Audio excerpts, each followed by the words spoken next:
আসসালামু আলাইকুম। আমন্ত্রণ চ্যানেলে সংবাদের সঙ্গে আছি হৃদয় হোসেন। সংবাদের শুরুতেই জানিয়ে দিচ্ছি ফ্রেশ সংবাদ শিরোনাম। উন্নয়ন প্রকল্পের মান নিশ্চিতে নজরদারি বাড়ানোর নির্দেশ প্রধানমন্ত্রীর। জনগণের আস্থার মর্যাদা ধরে রাখার আহ্বান। বিআরটিসিতে দুর্নীতি দূর করতে জড়িতদের বাদ দেওয়ার ইঙ্গিত সেতু মন্ত্রীর। বিএনপি মহাসচিবের প্রশংসা। বিশ্ব ইজতেমার বিষয়ে আদালতে নেওয়া লজ্জাজনক মন্তব্য হাইকোর্টের। শান্তিপূর্ণ থেকে দুপক্ষকে এক হওয়ার আহ্বান। প্রখ্যাত সঙ্গীত ব্যক্তিত্ব মুক্তিযোদ্ধা আহমেদ ইমতিয়াজ বুলবুল আর নেই। সঙ্গীত ভুবনে নক্ষত্রের মৃত্যুতে শোক।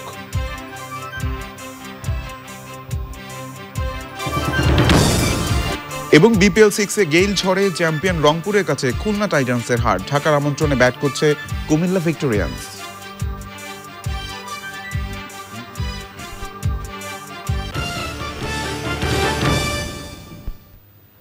এছাড়া নিটল টাটা বিশেষ সংবাদে থাকছে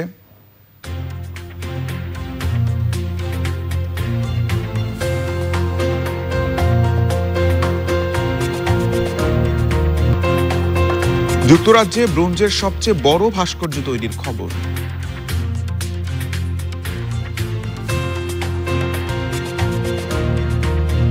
সংবাদ শিরোনামগুলো জানাচ্ছিলাম। এখনকার এই সংবাদ আয়োজন একই সঙ্গে চ্যানেলে অনলাইনে লাইভ টিভি এবং চ্যানেলে অনলাইনের ভেরিফাইড ফেসবুক পেজও সরাসরি প্রচার হচ্ছে।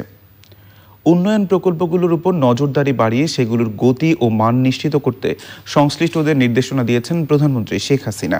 উন্নত দেশ গড়ে তোলার লক্ষ্যে প্রবৃদ্ধি ধরে রাখা সহ প্রকল্প বাস্তবায়নে যত্নবান হওয়ার আহ্বান জানান তিনি। জাতীয় অর্থনৈতিক পরিষদের নির্বাহী কমিটির সভায় প্রধানমন্ত্রী বলেন, জনগণ যে দায়িত্ব দিয়েছে তাদের বিশ্বাসের সম্মান দিতে হবে। পান্থ রহমান জানাচ্ছেন বিস্তারিত। টানা তৃতীয়বারের মতো সরকার গঠনের পর জাতীয় অর্থনৈতিক পরিষদের নির্বাহী কমিটির প্রথম সভা পরিচালনার শুরুতেই বিগত সরকারের আমলে সাফল্যের সঙ্গে প্রকল্পগুলো বাস্তবায়ন করায় সকলকে ধন্যবাদ জানিয়ে প্রধানমন্ত্রী অর্থনৈতিক প্রবৃদ্ধি ধরে রাখতে প্রকল্প বাছাই ও বাস্তবায়নে আরও যত্নবান হওয়ার নির্দেশনা দেন। আমি চাই যে প্রকল্পগুলি আমরা গ্রহণ করেছি সেগুলি দ্রুত বাস্তবায়ন শুরু করা এবং সেটাতে যথাযথভাবে হয় সেটার উপর নজরদারিটাও বাড়াতে হবে। কারণ যত বেশি নজরদারি বাড়বে কাজের গতি এবং কাজের মান তত বেশি ভালো হবে। আমাদের প্রকল্প বাছাই করা এবং প্রকল্প প্রণয়ন ও বাস্তবায়ন এই দিকে আমাদের বিশেষভাবে দৃষ্টি দিতে হবে। প্রবৃদ্ধি অর্জনের যে গতিটা সেটা অব্যাহত রাখতে হবে। কারণ আমি জানি একবার একটা পর্যায়ে উপরে উঠে গেলে তারপর সেটাকে আরও বাড়ানো বেশ কষ্টকর হয়, কিন্তু তারপর আমি বিশ্বাস করি যে আমরা পারবো। সবাই মিলে আমরা যেভাবে কাজ করে যাচ্ছি আবার সেইভাবে আগের মতনই আমরা টিম ওয়ার্ক করবো যাতে আমরা আমাদের অভিষ্ট লক্ষ্যে পৌঁছাতে পারি। মন্ত্রিপরিষদ ঢেলে সাজানোর কথা উল্লেখ করে প্রধানমন্ত্রী তৃণমূলের প্রতিটি মানুষের জীবনমান উন্নয়নের লক্ষ্যে প্রকল্প প্রণয়ন ও বাস্তবায়নে একযোগে কাজ করার আহ্বান জানান। জনগণ যে আস্থা বিশ্বাস এবং জনগণ যে আমাদের উপরে যে দায়িত্বটা দিল, এটা তাদের সেই বিশ্বাসের মর্যাদা যেমন আমাদের দিতে হবে এবং তাদের জীবন মান যাতে উন্নত হয়, বিশেষ করে একেবারে তৃণমূল পর্যায়ে সাধারণ মানুষের ভাগ্য যাতে পরিবর্তন হয় সেদিকে লক্ষ্য রেখেই আমাদের কাজ করতে হবে। এবং আমি মনে করি যে আমাদের সকল পরিকল্পনাও হবে একেবারে গ্রামের তৃণমূল মানুষের ভাগ্য পরিবর্তনের লক্ষ্য সামনে রেখে। আমরা উন্নয়নশীল দেশ এখন, কিন্তু এই উন্নয়নশীল দেশ হিসেবে আমাদেরকে এটা ধরে রেখে বাস্তবায়ন করে আমাদেরকে উন্নত দেশ হিসেবে বাংলাদেশকে গড়ে তুলতে হবে। 2041 সালের মধ্যে আমরা বাংলাদেশকে উন্নত দেশ হিসেবে গড়ে তুলতে চাই। সেই কথাটা মাথায় রেখে আমাদেরকে সকল কার্যক্রম এগিয়ে নিয়ে যেতে হবে। আবার 5 বছরের জন্য দায়িত্ব পেয়েছি, এর মধ্যে আমরা আমাদের কাজগুলি সম্পন্ন করে বাংলাদেশকে এক মুক্তিযুদ্ধের চেতনায় একটা উন্নত সমৃদ্ধ দেশ হিসেবে যাতে গড়তে পারি তার জন্য সকলের সহযোগিতা চাই। আগের বছরগুলোর মতো আবারও টিম ওয়ার্ক করে উন্নত দেশ গড়ার অভিষ্ট লক্ষ্যে পৌঁছাতে সকলের সহযোগিতাও চান প্রধানমন্ত্রী। পান্থ রহমান, চ্যানেল আই, ঢাকা। কোনোরকম বিদেশি ঋণ ছাড়াই প্রথম একনেকে প্রায় 2000 কোটি টাকা ব্যয় ধরে 8টি প্রকল্প অনুমোদন হয়েছে। পরিকল্পনামন্ত্রী এম এ মান্নান বলেছেন, বাংলাদেশ কারো কাছ থেকে দান অনুদান নেয় না, কাজেই কাউকে দাতা সংস্থা বলার অবকাশ নেই। এমনকি ঋণের প্রতিটি পয়সা সুদসহ ফিরিয়ে দেওয়ার ক্ষেত্রে নিয়মিত বাংলাদেশ। রিজভি নেওয়াজের রিপোর্ট। টানা তৃতীয় মেয়াদে প্রধানমন্ত্রী শেখ হাসিনার নেতৃত্বে সরকারের যাত্রা শুরুর 11 কর্মদিবসে জাতীয় অর্থনৈতিক পরিষদের নির্বাহী কমিটি একনেক বৈঠক। পরিকল্পনা মন্ত্রী হিসেবে এম এ মান্নানেরও প্রথম অ্যাসাইনমেন্ট। একনেকের বিকল্প নির্বাহী চেয়ারম্যান অর্থমন্ত্রী আহম মুস্তফা কামাল সহ সহকর্মীদের নিয়ে প্রধানমন্ত্রীকে শুভেচ্ছা জানিয়ে বৈঠক শুরু। প্রথমেই উন্নয়ন প্রকল্প বাস্তবায়নে 6টি অনুশাসন দেন প্রধানমন্ত্রী। প্রায় 2 ঘন্টার বৈঠকে 8টি প্রকল্প অনুমোদন হয়। অনুদান বাদ দিবেন, দাতা সংস্থা নাই বাংলাদেশ, লেন্ডার আছে, সহযোগীও নেই, দে আর লেন্ডার্স, লেট আস কল এ স্পেড এ স্পেড।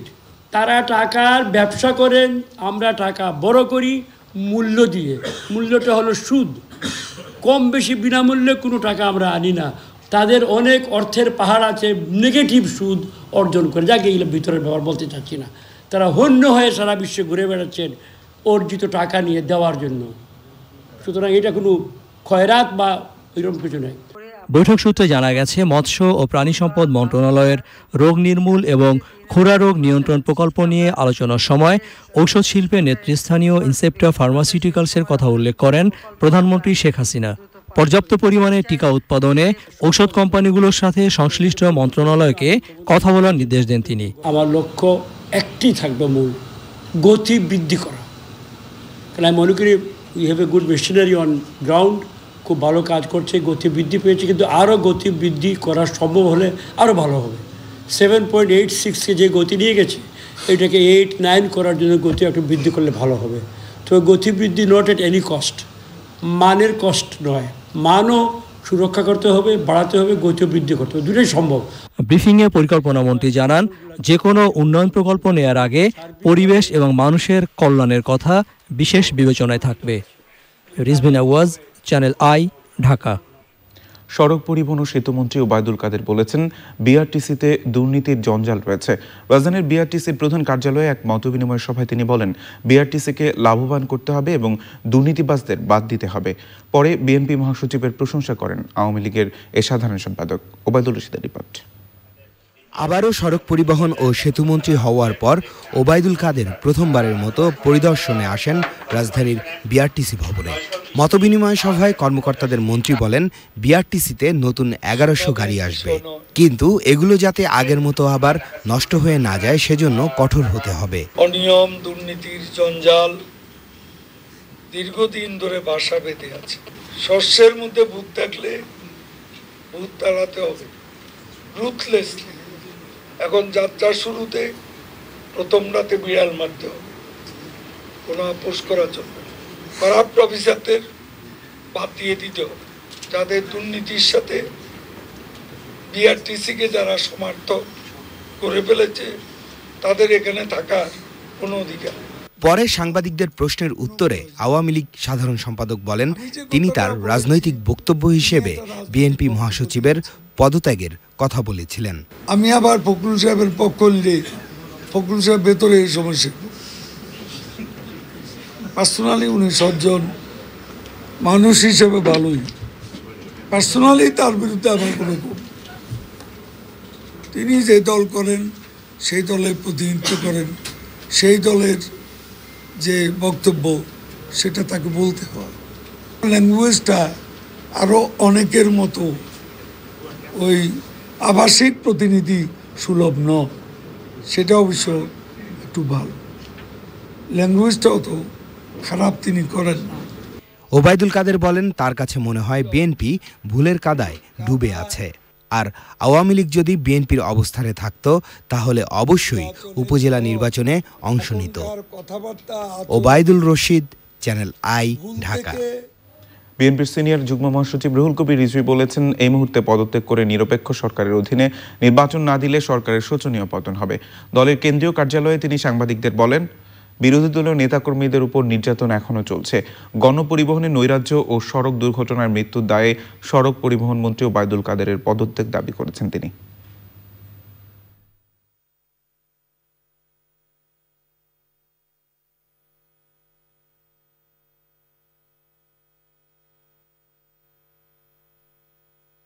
তত্ত্বাবধায়ক ব্যবস্থা ফিরিয়ে দিন, সমাজে ন্যায় বিচার প্রতিষ্ঠা করার জন্য এবং গণমাধ্যমের স্বাধীনতা ফিরিয়ে দিয়ে গণতন্ত্রকে প্রতিষ্ঠা করার জন্য এই মুহূর্তে সরকারের পদত্যাগ করা অত্যন্ত জরুরি। জনগণ তাদের অধিকার ফিরে পেতে এখন ঐক্যবদ্ধ। সড়কে মৃত্যুর মিছিল, স্কুল, কলেজ, বিশ্ববিদ্যালয়ের শিক্ষার্থী সহ সাধারণ মানুষের প্রাণ অকালে ঝরে পড়ছে সড়কে। তথ্যমন্ত্রী ডক্টর হাসান মাহমুদ বলেছেন, সংবাদ কর্মীদের জন্য দ্রুত সময়ের মধ্যে নবম ওয়েস বোর্ড কার্যকর করা হবে। বিকেলে তথ্য মন্ত্রণালয়ে সাংবাদিকদের একাধিক সংগঠনের নেতৃবৃন্দদের সঙ্গে বৈঠকে তথ্যমন্ত্রী বলেন, গণমাধ্যমের সুষ্ঠু বিকাশে সব ধরনের উদ্যোগ নিয়েছে সরকার। ওয়েস বোর্ডে প্রিন্ট মিডিয়ার সঙ্গে ইলেকট্রনিক মিডিয়াকে যুক্ত করার বিষয়ে আরও আলোচনা করা হবে বলে জানিয়েছেন তথ্যমন্ত্রী।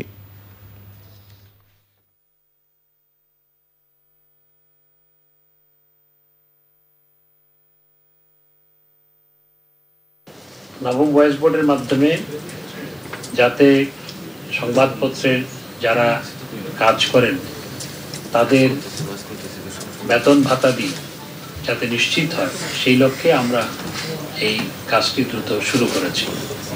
নবম ওয়েস বোর্ডে শুধুমাত্র সংবাদপত্রকে ইনক্লুড করা হয়েছে, এখানে টেলিভিশন ইনক্লুডেড নয়। এই বিষয়গুলো আমরা আলোচনা করব। ঢাকা উত্তর সিটি কর্পোরেশনের মেয়র পদে উপনির্বাচন 28 ফেব্রুয়ারি। একই দিন কিশোরগঞ্জ এক আসনে উপনির্বাচন অনুষ্ঠিত হবে।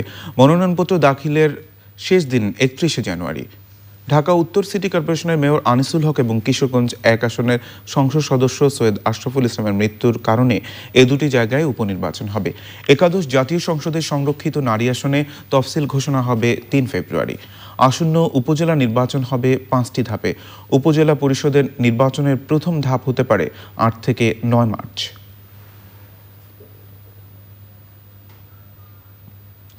বিশ্ব ইজতেমার মতো ধর্মীয় বিষয়ে আদালতে নিয়ে আসাকে লজ্জাজনক বলে মন্তব্য করেছেন হাইকোর্ট।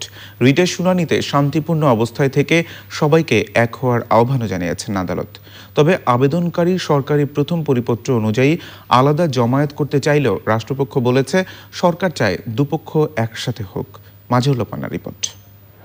শান্তি শৃঙ্খলা বজায় রাখার স্বার্থে তবলিগ জামাতের দুই গ্রুপকে আলাদা জমায়েত করার জন্য 5 দফা নির্দেশনা দিয়ে পরিপত্র জারি করেছিল ধর্ম মন্ত্রণালয়। এর 6 দিনের মাথায় আরেকটি পরিপত্র জারি করে প্রথমটি স্থগিত করা হয়। এর বৈধতা চ্যালেঞ্জ করে রিট আবেদন করেন সুপ্রিম কোর্টের আইনজীবী ইউনুস মোল্লা। শুনানিতে নিজেদের অবস্থান তুলে ধরেন আইনজীবীরা। যদি সরকারের পক্ষ থেকে সিদ্ধান্ত হয় আসলেই একযোগে করার, সেটা করবেন, নতুবা 18 তারিখের যে সার্কুলার আছে অর্থাৎ এক গ্রুপ করে গেলে আর এক গ্রুপ সেখানে ঢুকবেন, সেই সিস্টেমে হবে। সরকার যেটা চাচ্ছে সেটা একসাথে করার চেষ্টা করতেছে, আমাদেরকে দুই পক্ষকে এক করার জন্য। যদি আমরা সরকারের চেষ্টায় সদুত্তর না করি, তাইলে 18 সেপ্টেম্বর যে পরিপত্রটা ইস্যু করেছে সরকার, আমাদের নিবেদন থাকবে সরকারের ওই পরিপত্র অনুসারী কার্যক্রম চলবে। ইজতেমা নিয়ে দুই গ্রুপের অবস্থানের কঠোর সমালোচনা করেন হাইকোর্ট। যে কোর্ট বলছে যে দুই পক্ষ আপনারা মিলে করেন, ধর্মের কাজ করবেন, বিভক্ত কেন? ভালো কথা তো আপনাদের মধ্যে যদি গরমিল থাকে তাহলে তো আপনারা মিলকে ধর্মের কথা কিভাবে বলবেন? কে আপনারা ইসলামিক ধর্ম কায়েম করা বা পরস্পরকে দাওয়াত দেওয়ার জন্য এই ইস্যুগুলোকে কোর্টে নিয়ে আসছেন, এটা কিন্তু এর চেয়ে লজ্জার আর কিছু নাই। রাষ্ট্রপক্ষ আদালতকে জানান, ইজতেমা যাতে শান্তিপূর্ণভাবে হয় এজন্য সরকার একবার আলোচনা করেছে, বুধবার দ্বিতীয় দফা আলোচনা হবে। বিষয়টি জেনে রোববার পর্যন্ত শুনানি মুলতবি করেন আদালত। মাজহুল মান্না, চ্যানেল আই, ঢাকা। সিঙ্গাপুরে চিকিৎসাধীন জাতীয় পার্টির চেয়ারম্যান ও সাবেক প্রেসিডেন্ট HM এরশাদের শারীরিক অবস্থা উন্নতির দিকে বলে জানিয়েছেন তার ভাই ও জাপার ভারপ্রাপ্ত চেয়ারম্যান GM কাদের। এরশাদের সুস্থতা কামনায় কাকরাইলে জাতীয় পার্টির কেন্দ্রীয় কার্যালয়ে জাতীয় যুব সংহতি আয়োজিত দোয়া মাহফিল অনুষ্ঠানে গুজবে কান না দিয়ে তার ভাই ও পার্টির চেয়ারম্যানের জন্য দোয়া চেয়েছেন তিনি। জাপা চেয়ারম্যানের শারীরিক জটিলতা দ্রুত কেটে যাচ্ছে উল্লেখ করে তিনি অতি দ্রুত সুস্থ হয়ে ফিরে আসবেন বলেও জানিয়েছেন জাতীয় সংসদের বিরোধী দলীয় উপনেতা GM কাদের। এ সময় জাপার মহাসচিব মশিউর রহমান রাঙ্গা সহ অন্যরা উপস্থিত ছিলেন। বৃহস্পতিবার থেকে HM এরশাদের নতুন চিকিৎসা শুরু হচ্ছে বলে জানিয়েছেন জাপার ভারপ্রাপ্ত চেয়ারম্যান GM কাদের।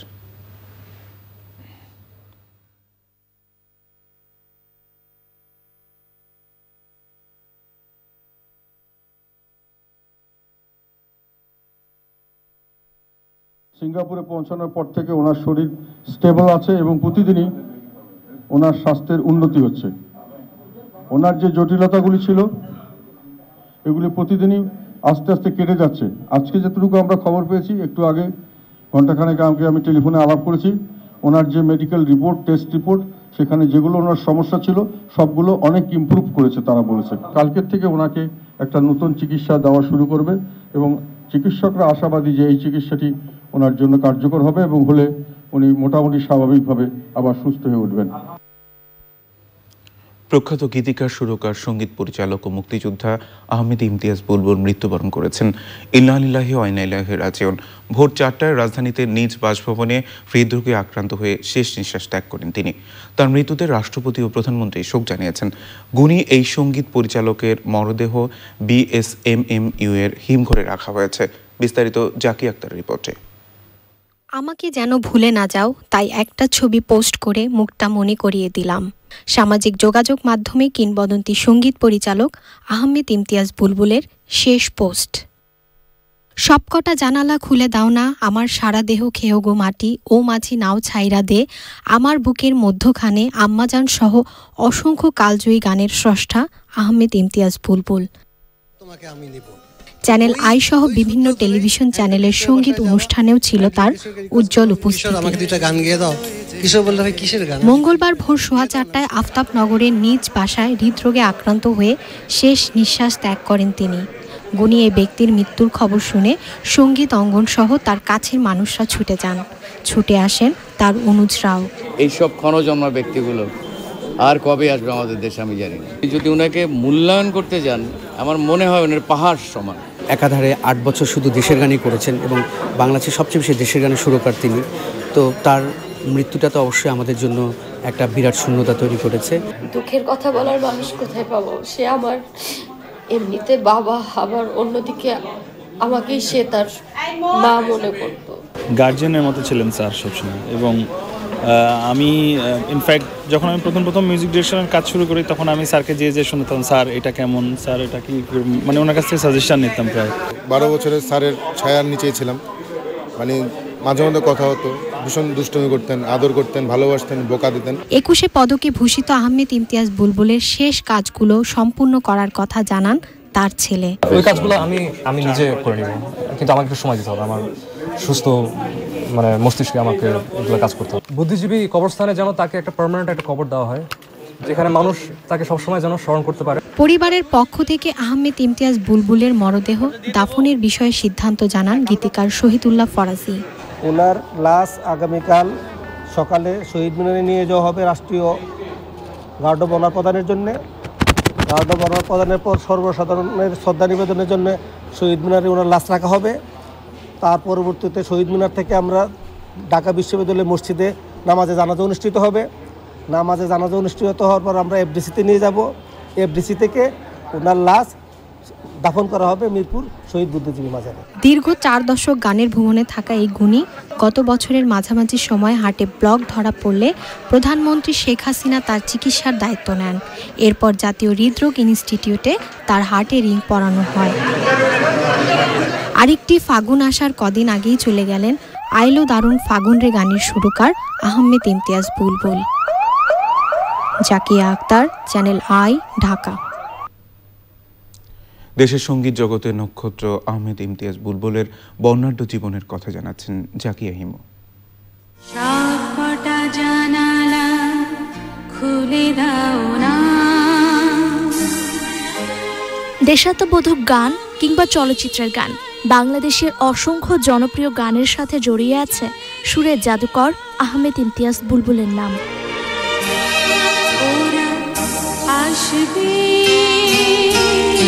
1956-এর 1 জানুয়ারি ঢাকায় জন্ম নেওয়া আহমেদ ইমতিয়াজ বুলবুল ছিলেন একাধারে সঙ্গীত পরিচালক, সুরকার ও গীতিকার। দেশমায়ের ডাকে 15 বছর বয়সেই তিনি যোগ দেন মুক্তিযুদ্ধে। তারপর থেকেই তার লেখা, সুর ও পরিচালনায় সৃষ্টি হয়েছে অসংখ্য কালজয়ী গান।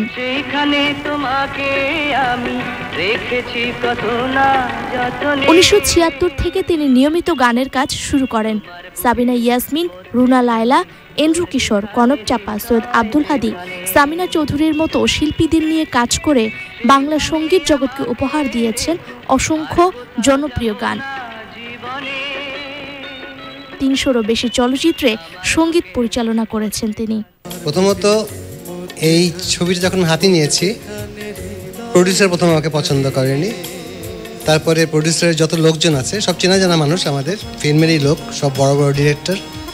ওরা আমাকে স্টাডি করা শুরু করলো। এক পর্যায়ে একজন গণক নিয়ে আসলো, সেই গণক আমার হাত দেখলো, হাত দেখে বললো ওর গিটারের হাত, ওর কখনো সুর করতে পারবে না। আমার সারা দেহ বর্ণাঢ্য জীবনে আহমেদ ইমতিয়াজ বুলবুল 21 পদক, জাতীয় চলচ্চিত্র পুরস্কার এবং রাষ্ট্রপতির পুরস্কার সহ অসংখ্য পুরস্কারে ভূষিত হয়েছেন। আমি মরে গেলেও তারে দেখার স্বাদ। দীর্ঘদিন ধরে হৃদরোগ সহ বেশ কিছু শারীরিক অসুস্থতায় ভুগছিলেন তিনি। মঙ্গলবার ভোরে শেষ নিঃশ্বাস ত্যাগ করেন সঙ্গীত ভুবনের এই নক্ষত্র।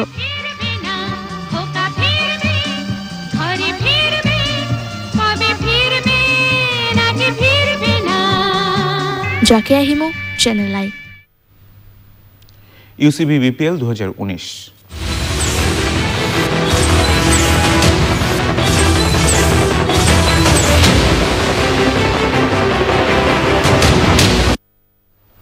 ইউসিবি বিপিএল এর দিনের দ্বিতীয় ম্যাচে ঢাকা ডায়নামাইটসের বিপক্ষে টস হেরে ব্যাট করছে কুমিল্লা ভিক্টোরিয়ান্স। মাঠে নেমে শুরুতেই ফিরে গেছেন অধিনায়ক ইমরুল কায়েস এবং বিজয়। শেষ খবর পাওয়া পর্যন্ত কুমিল্লা ভিক্টোরিয়ান্সের সংগ্রহ 2 উইকেটে 69 রান।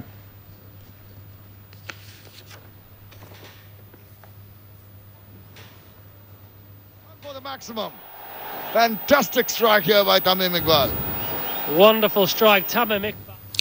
শেষ খবর পাওয়া পর্যন্ত আপডেট রয়েছে কুমিল্লা ভিক্টোরিয়ান্সের সংগ্রহ 2 উইকেটে 75 রান।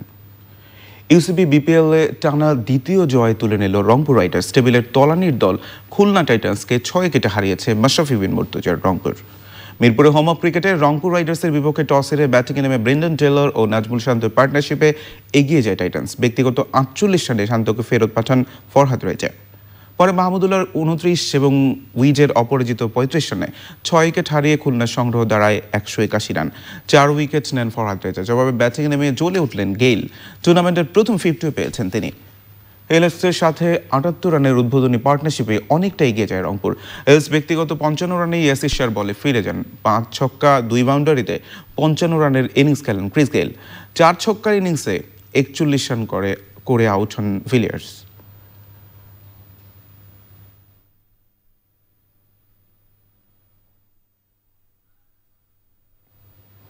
ইউসিবি বিপিএল এ 7 ম্যাচে 4 জয় আর 3 হারে টেবিলের 5 নম্বরে অবস্থান করছে রাজশাহী কিংস। বেশ ফুরফুরে মেজাজেই মঙ্গলবার সকালে কিংস সদস্যরা মিরপুরের একাডেমি গ্রাউন্ডে অনুশীলন করেছেন।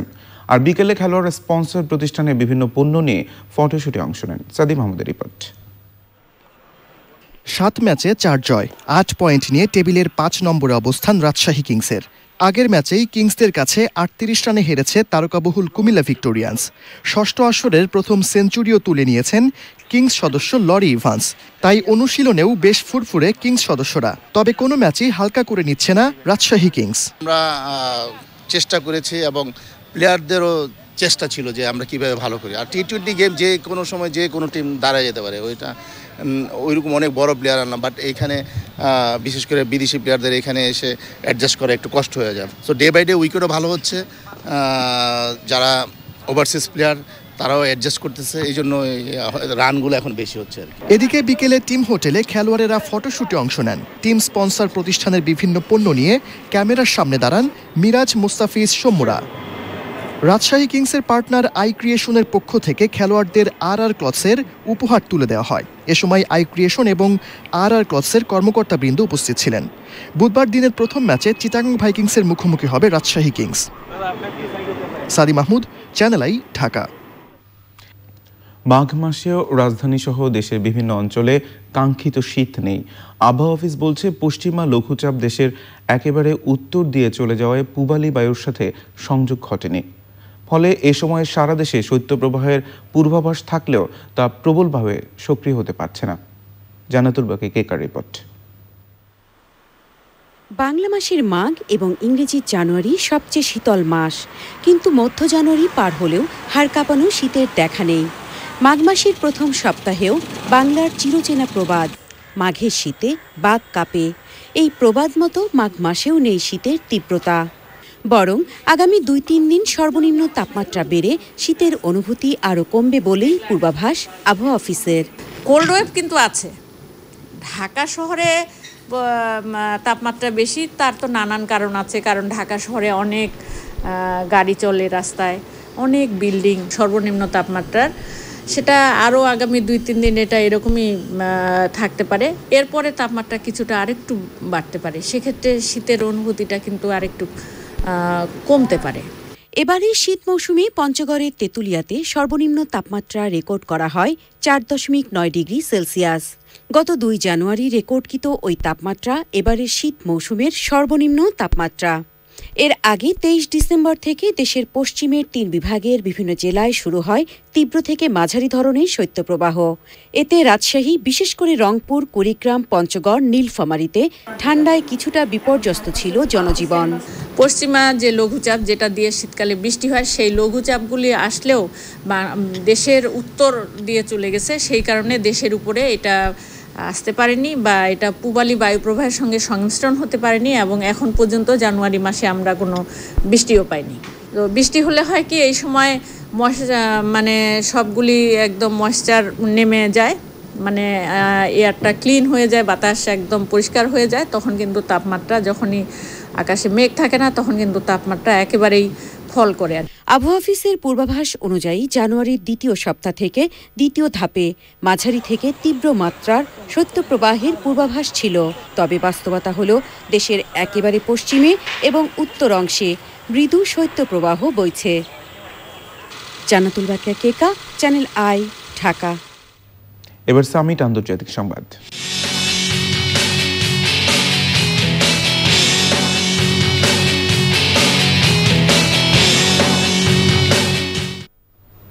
যারা ইসরায়েলের ক্ষতি করার চেষ্টা করবে তাদের বিরুদ্ধে পাল্টা ব্যবস্থা নেওয়ার হুমকি দিয়েছেন ইসরায়েলের প্রধানমন্ত্রী বেনিয়ামিন নেতানিয়াহু। সিরিয়া, লেবানন এবং গাজা ব্যবহার করে ইসরায়েলের বিরুদ্ধে ইরানের অব্যাহত প্রচেষ্টা রুখতে ইসরায়েল প্রস্তুত রয়েছে বলে জানান নেতানিয়াহু। ইসরায়েলের ওপর হামলায় ইরানকে চরম মূল্য দিতে হবে বলেও সতর্ক করেন ইসরায়েলি প্রধানমন্ত্রী। ইরানের বিমান বাহিনী প্রধান বলেছেন তার বাহিনী যুদ্ধের জন্য প্রস্তুত। রোববার রাতভর চলা ইসরায়েলি অভিযানে ইরানি বাহিনী ও সিরিয়ার বিমান বাহিনীর লক্ষ্যবস্তুতে হামলায় 4 সিরীয় সেনাসহ কমপক্ষে 11 জন নিহত হয়।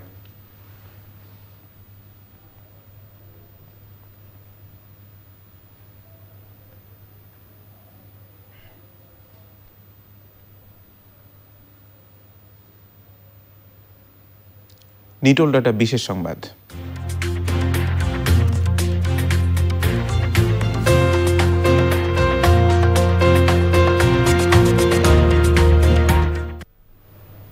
যুক্তরাজ্যের বন্দরনগরী প্লাইমাউথে স্থাপন করা হচ্ছে ব্রোঞ্জের তৈরি সবচেয়ে বড় ভাস্কর্য। 9.5 টন ওজনের এবং 23 ফুট লম্বা ও 30 ফুট চওড়া আকৃতির ভাস্কর্যটি চলতি বছরের বসন্তে জনগণের জন্য উন্মুক্ত করার কথা রয়েছে। 2014 সালে প্লাইমাউথের রয়্যাল থিয়েটারে শেক্সপিয়ারের ওথেলো নাটক মঞ্চের আগে রিহার্সেলের সময় এক নারী অভিনেত্রীর প্রস্তুতির মুহূর্ত তুলে ধরা হয়েছে ওই ভাস্কর্যে। খ্যাতনামা ভাস্কর্য শিল্পী জোসেফ হিলিয়ার করা ডিজাইনের এই ভাস্কর্যটি তৈরিতে কাজ করছেন 30 জন দক্ষ কারিগর। শেক্সপিয়ারের নাট্যকর্মকে ব্রিটিশ তথা বিশ্ববাসীর কাছে তুলে ধরতেই এই উদ্যোগ বলে জানান জোসেফ হিলিয়ার। এবার ইসলামী ব্যাংক অর্থনীতি সংবাদ।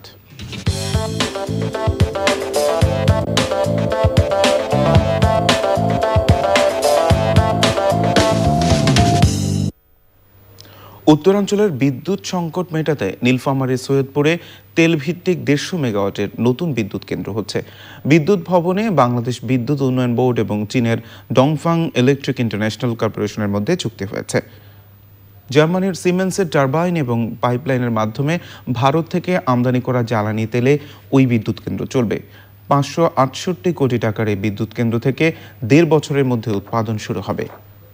প্রধানমন্ত্রীর বিদ্যুৎ, জ্বালানি ও খনিজ সম্পদ বিষয়ক উপদেষ্টা ডক্টর তৌফিকি এলাহি চৌধুরী, প্রতিমন্ত্রী নসরুল হামিদ এবং অন্যরা চুক্তি সে অনুষ্ঠানে বক্তৃতা করেন।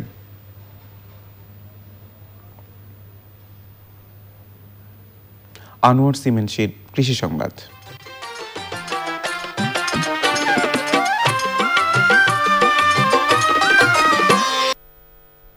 কক্সবাজারের উপকূলীয় এলাকায় লবণ উৎপাদনে শ্রমিকের মজুরি ও পলিথিনের দাম বাড়লেও মাঠ পর্যায়ে লবণের দাম বাড়েনি। এতে কিছুটা আর্থিক ক্ষতির মুখে পড়েছেন লবণ চাষিরা। কক্সবাজার থেকে সররাজ মানিকের পাঠানো তথ্য ও ভিডিওচিত্রে সুদীপ্তা মাহমুদের রিপোর্ট। কক্সবাজারের উপকূলীয় এলাকা ও চট্টগ্রামের বাঁশখালীর ৬০,০০০ একর জমিতে অনেক দিন থেকে প্রাকৃতিকভাবে লবণ চাষ হচ্ছে। এ বছরও চট্টগ্রামের বাঁশখালী, কক্সবাজারের চকরিয়া, পেকুয়া, কুতুবদিয়া, মহেশখালী, কক্সবাজার সদর ও টেকনাফে লবণ চাষ শুরু হয় ডিসেম্বরের শেষের দিকে। লবণ চাষের সাথে জড়িত কক্সবাজারের ৫ লাখ মানুষ। লবণের দাম না পাই যেহেতু আর এই প্লটিনের দাম বাড়া, যেহেতু আইলা মজুরের দাম বাড়া, তখন আর খুব লাঞ্ছিত মারে লবণের দাম নাই ভাই, এখন কি করি? আমাদের পেশা কি আর করবো, লস খাওয়ানোর পরও করতে হচ্ছে। এবছর যদি লস খাই আমরা বাঁচবো না। কক্সবাজারে কয়েক বছর থেকে পলিথিন প্রযুক্তির মাধ্যমে চাষ হচ্ছে লবণ। এতে উৎপাদন বেড়েছে কয়েক গুণ। মূলত গাড়ির সমস্যা, গাড়ি আসতেছে না, গত সপ্তাহ হচ্ছে গাড়ি কমে গেছে, গাড়ি বাড়াবাড়ি গেছে। এই প্রভাবটা লবণের উপরে পড়ে গেছে। দেশে এবার ১৬,৬১,০০০ মেট্রিক টন লবণের চাহিদা রয়েছে। এর মধ্যে গত মৌসুমের বেশ কিছু লবণ পড়ে রয়েছে মাঠ পর্যায়ে। ন্যায্য দাম না পাওয়ায় এসব লবণ বিক্রি করতে পারছেন না চাষি।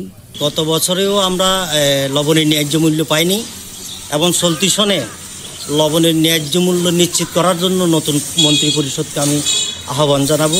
লবণের ন্যায্য দাম নিশ্চিত করতে লবণ বোর্ড গঠনের দাবি জানিয়েছেন উপকূলীয় অঞ্চলের লবণ চাষিরা। Sudipta Mahmud, channel I. এবার প্রকৃতি সংবাদ।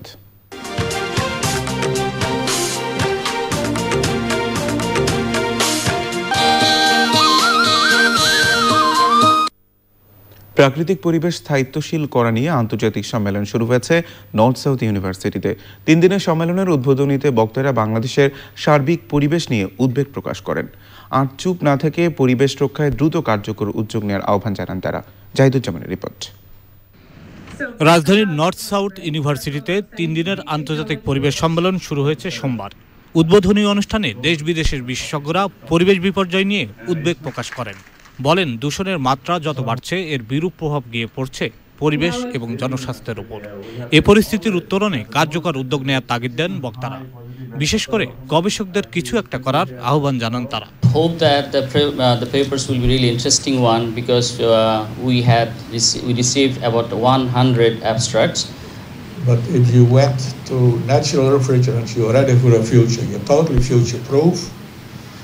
And you get a lot of benefits out of it in terms of environmental gains. Most importantly, you will be more valuable scientists in near future to innovate, to improve the problems of the country. সম্মেলনে থাকছে জলবায়ু পরিবর্তনের প্রভাব মোকাবেলার কৌশল নিয়ে কয়েকটি কর্মশালা, থাকছে পরিবেশ বান্ধব বিভিন্ন প্রযুক্তি এবং প্রাকৃতিক সম্পদের সুষ্ঠু ব্যবস্থাপনা নিয়েও উপস্থাপনা। The youngsters, those who are here, many of them are from the environment department, I guess, and I'm sure they are the pioneers. They are creating the situation and they will take it forward. If one generation becomes selfish, it can mine everything out, it can log all the trees, it can do, we have the technology, we can finish all the fish in the world, but then what will be left for the next generation? ইউনিভার্সিটির environmental science and management বিভাগের আয়োজনে ৩ দিনের এই সম্মেলনের সহযোগী channel I এবং প্রকৃতি ও জীবন foundation. Zahiduzzaman, channel I, Dhaka. এবার পপুলার লাইফ ইন্স্যুরেন্স বাণিজ্য সংবাদ।